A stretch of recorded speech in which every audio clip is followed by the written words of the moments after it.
नमस्कार. श्री शिवमहापुराण रुद्र संहिता युद्धखंड अध्याय क्रमांक 17 विष्णू जालंधर युद्ध. श्री गणेशाय नमः. सनत कुमार व्यासांना म्हणाले, महर्षी, त्या भयंकर यज्ञात दैत्यांचा तीव्र माऱ्यापुढे देवांचा निभाव लागेना. ते व्याकुळ होऊन पळू लागले. ते पाहून भक्तांना अभय देणारे श्रीहरी गरुडावरून युद्धासाठी आले. त्यांनी शाग्य धनुष्याचा टणत्कार केला. तो नाद त्रिभुवनात दुमदुमला. त्यांच्या शरवर्षावाने जालंधराच्या सेनेतील हजारो दैत्यांना कंठस्नान घातले. गरुडाच्या पंखाच्या फडफडाटाने उसळणाऱ्या वायूमुळे हजारो दैत्य आकाशात भिरकावले गेले आणि खाली आपटून गतप्राण होऊ लागले. अशा प्रकारे दैत्यांचा संहार चाललेला पाहून जालंधराच्या रागाला पारावार उरला नाही. त्यांनी महाभयंकर गर्जना केली. त्या गर्जनेने रणांगणातील सर्वांना कांठळ्या बसल्या. विश्व भयकंपित झाले. जालंधर दात ओठ खाऊन श्रीहरींवर चालून गेला.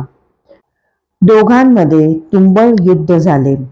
आकाशात बाणांशिवाय काहीच दिसेना. देव, असुर, ऋषी आणि सिद्ध आश्चर्यचकित झाले. श्रीहरींनी जालंधराच्या रथावरील ध्वज आणि त्याचे धनुष्यबाण छेदून एका बाणाने त्याच्या छातीवर प्रहार केला. जालंधराने गदा घेऊन गरुडाच्या डोक्यावर मारली व त्याला जमिनीवर लोळवले. तसेच त्रिशूळाने श्रीहरींच्या छातीवर प्रहार केला. त्यानंतर दोघांमध्ये भयंकर शरयुद्ध झाले. ते एकमेकांच्या बाणांचा नाश करू लागले. त्या अवधीत जालंधराने श्रीहरींचे धनुष्य छेदले. त्याचा उग्र पराक्रम पाहून देवांना धडकीच भरले. तेव्हा श्रीहरींनी अग्निसमान तेजस्वी गदेने त्या महादैत्यावर प्रहार केला, पण त्याला काहीच झाले नाही. त्याने दगदगीत त्रिशूळाने प्रहार केला. श्रीहरींनी नंदक नामक खड्गाने तो त्रिशूळ छेदून टाकला. तेव्हा संतापलेल्या जालंधराने त्यांच्या छातीवर गुद्दा मारला. मग दोघांचे बाहुयुद्ध झाले. त्यांच्या मुष्टी प्रहारांनी व पादाघातांनी जमीन दणाणू लागली.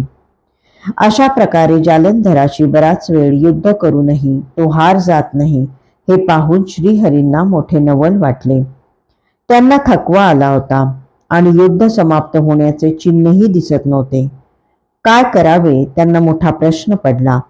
मग ते गंभीर वाणीने म्हणाले, हे दैत्य श्रेष्ठा, माझ्या श्रेष्ठ आयुधांनी आजपर्यंत अनेक दैत्यांचा संहार केला आहे. महासंग्रामांमध्ये याच आयुधांनी अनेकांना छिन्न भिन्न केले आहे. त्या आयुधांचे भीषण प्रहार तू झेललेस, त्यामुळे तू खरोखरच धन्य आहेस. तुझ्यासारखा कणखर वीर त्रैलोक्यात नाही. तुझा पराक्रम पाहून मी खरोखरच प्रसन्न झालो आहे. म्हणून तुला हवा असेल तो वर माग, मी अवश्य देईन.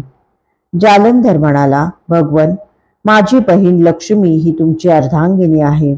म्हणून माझे तुमच्याकडे एवढेच मागणे आहे की तुम्ही लक्ष्मीसह माझ्याकडे निवास करा आणि बरोबर देवांनाही घेऊन या.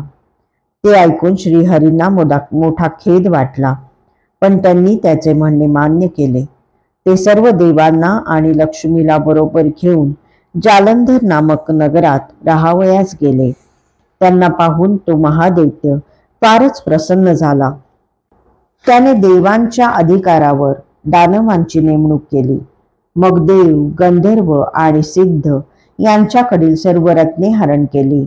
निशुंभाला पाताळात स्थापन केले आणि शेषाला घेऊन तो पृथ्वीवर आला.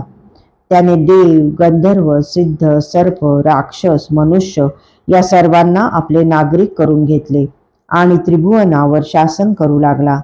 अशा प्रकारे सर्वांना वश करून तो आपल्या प्रजेचे प्रेमाने आणि धर्माने पालन करू लागला. त्याच्या राज्यात कोणीही दीन, दुबळे, दुःखी वा रोगी नव्हते. सर्व लोक सुखात आनंदात राहत होते. अध्याय 17 समाप्त.